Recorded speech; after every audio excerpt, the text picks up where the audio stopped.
Okay guys, so in this video, I'm going to now explain you the Gay-Lussac law.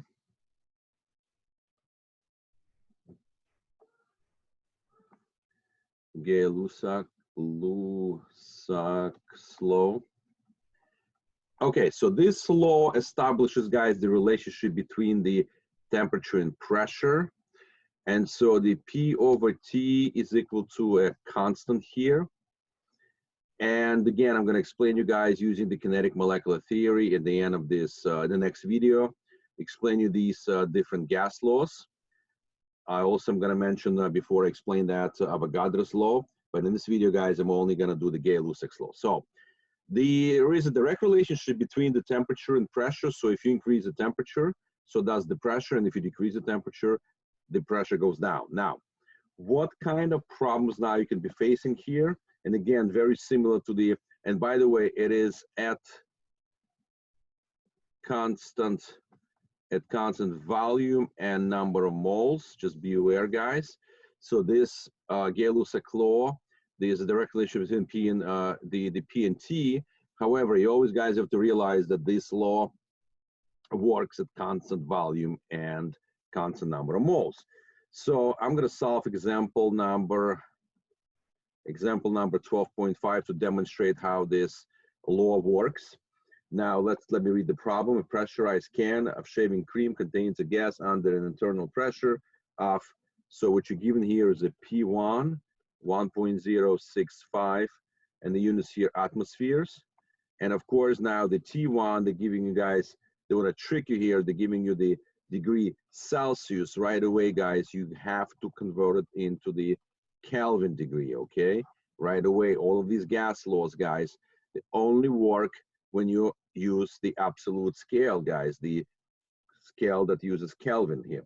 Now, the can itself is able to withstand an internal pressure of, there's your P2, which is 3.00 atmospheres.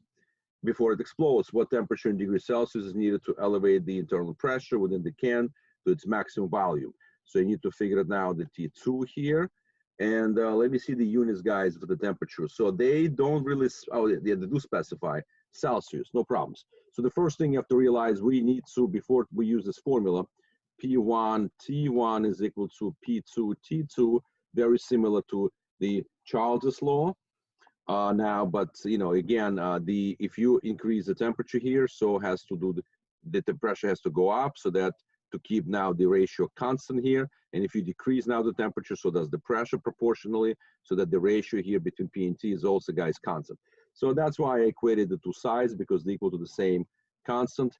So what needs to be found here is the T2. So the way I'm going to find the T2, let me just put it here. I'm going to bring it up.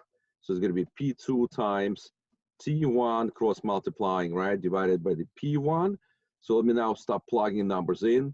So the P2 here is obviously 3.00 atmospheres times now the T1. Remember, guys, we need the Celsius here. So there will be, I'm just going to do the mental math here, 297 Kelvin here. And then we're going to divide it by the P1, which is 1.065 atmospheres. So atmospheres cancels out. And so what we're going to do now is I'm going to perform the calculations. My final answer, guys, has to be now the three significant figures. So it's going to be 3 times 297 and then divided by 1.065. Now, so what I got here is a temperature of 837 degree Kelvin.